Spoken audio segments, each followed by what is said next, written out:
been a while since we our preparing for marriage class ended what, like 2-3 weeks ago? 2 weeks ago. So to kind of like review what we've learned, I wanted to have a session where we kind of like just talk about what really stuck with us from that class. So let's start first with what stuck with you from that class.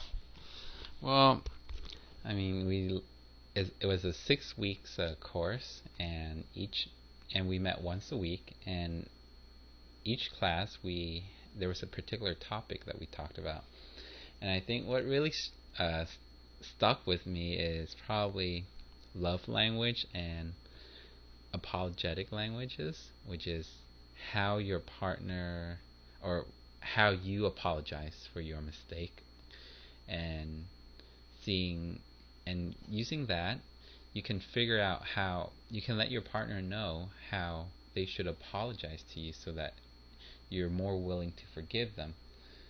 And then there's also the love language, which is pretty much what your love language is, meaning what people or what action makes you feel love, whether it's, words of encouragement, or if it's what was the other one, touch, or whether it's acts of service, and there are actually 5 of them. And so just by knowing what your love language is and telling your partner about it, they can better express their love towards you using your love language. And those are the 2 topics that really stuck with me. Okay. Yeah, it's actually what before I went into that class, I heard about the 5 love languages before, but I thought it's just, some psychological stuff. But it actually does help to know what you respond to most as feeling love. But I think for me, the thing that was more of a surprise was the different apology languages that we have. And like I know that there are sometimes, like, when you apologize, that I don't really forgive. Like I don't just it doesn't sound sincere to me. And like from that reading about it, then I know, okay, now why it doesn't sound sincere to me, because we are speaking different languages in regard to apology, right? Yeah, exactly. We both expect, in a way, it's expectation, because we both expect something different, even when we're apologizing or even and whatnot. Yeah. Yeah, I think one of the main theme in the whole class is, like you said, expectation. How we have unvocalized expectations that all of us have, and sometimes not only unvocalized, but like unknown to us personally, because we've grown up in an environment and we are so like used to it, we don't really think about it, like what we are actually expecting, and we just expect the other person to think and behave the same way we do, which is not the case, and that leads to a lot of conflict. So I'm glad that we kind of got that cleared out, and set our expectation, especially in the way that we give love and expect love, and also in the way that we apologize together to each other. That's a good thing to know. Yeah, I totally agree. Another thing that I actually remember a lot was the first class, where he gives the definition of marriage, and he gives a visualization of what marriage is, like 2 streams coming together.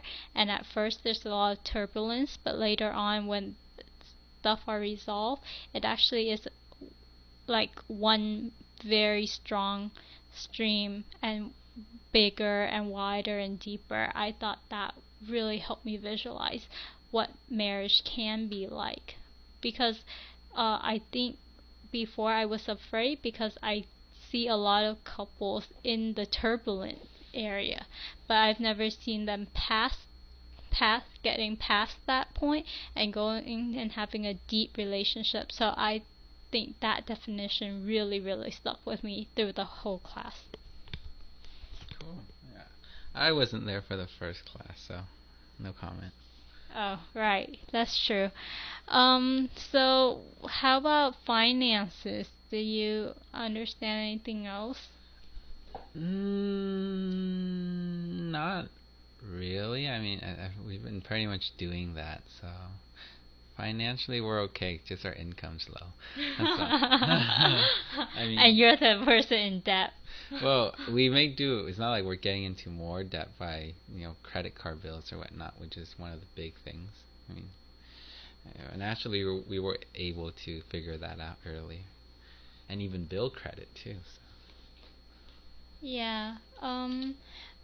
But I actually did not know that, having a student loan debt can be such a, maybe like a problem for some people considering marriage.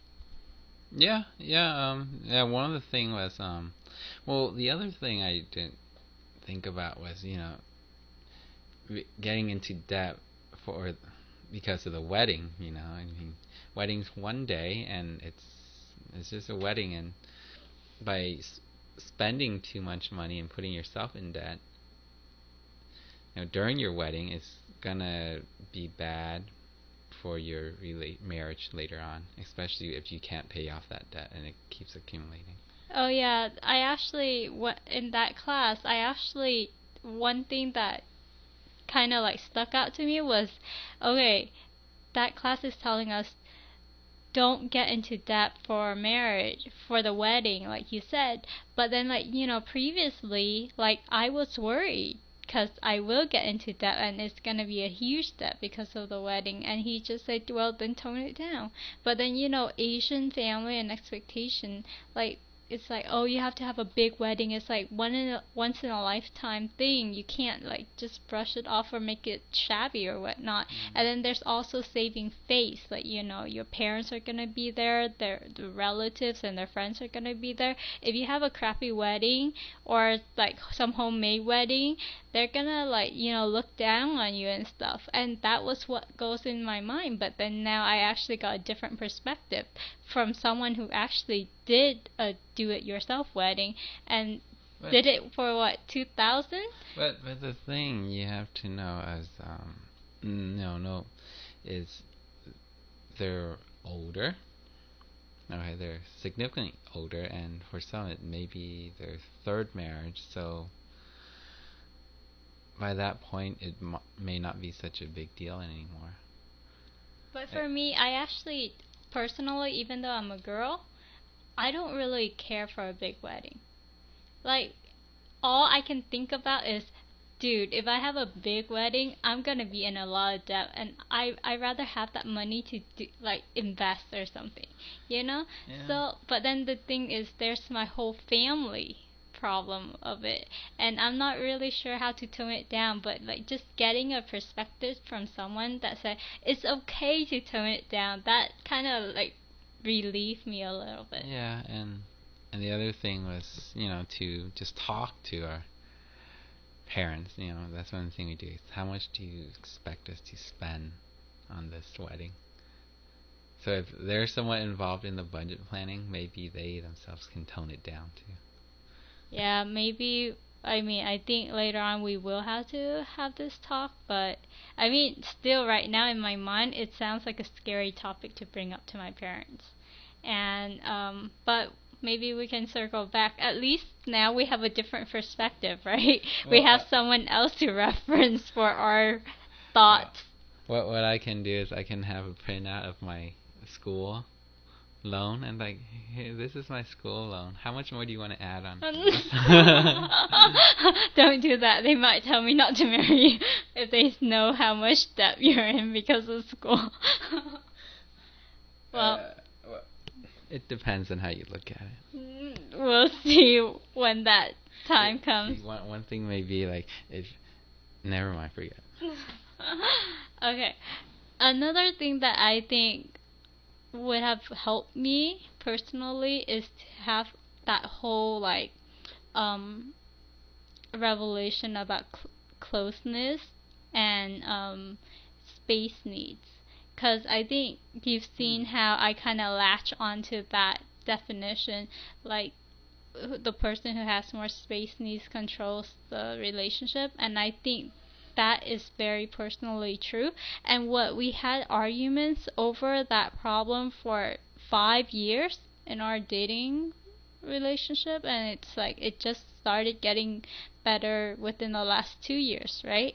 So it's like if we knew about that, look at how much time we could have saved and how much tears and frustration we could have saved. Like, that was something that I wish someone would have sat me down and said, you know what? Some people, they just can't talk about problems right away and they need time to settle it down. And the person who wants to solve it right away, just wait. And it's like, that would have helped so much. Was Yeah. that something Yeah. that you felt would have been useful?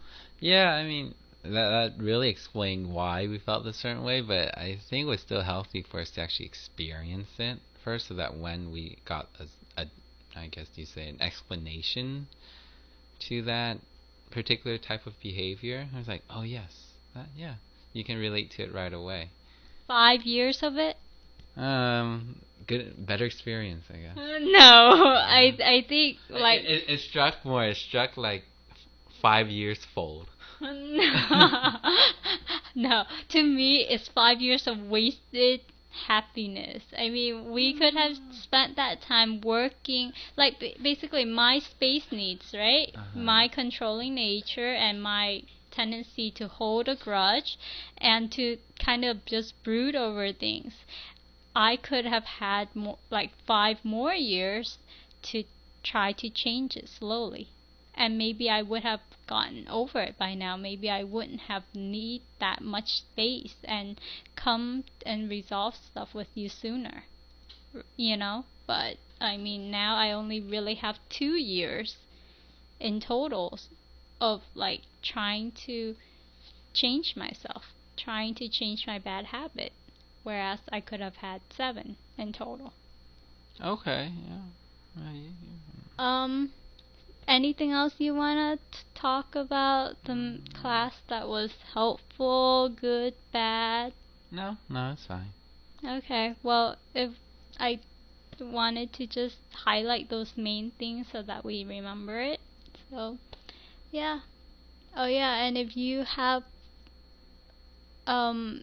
you're engaged or are planning to get married, try to find a preparing for marriage class at a local church, or check out Norman Wright's curriculum before you say I do and his workbook. It helps, and it helps to think about things that might happen in the future and ask each other what if questions, especially setting the correct expectation. That will help you to understand your partner, and if how you guys work through differences, and is your marriage going to be one that will celebrate the differences, or is it going to be one that will be ruined because of your differences? And regarding what we talked previously about the 5 love language and 5 the apology language, there is actually a website online that you can take some quizzes to see uh what's your type, you know. Yeah. So it's supposed to be under Gary Chapman, and just search for 5 love languages, and on that website take the quiz that will get you the result. Hope everything goes well with you too, and bye.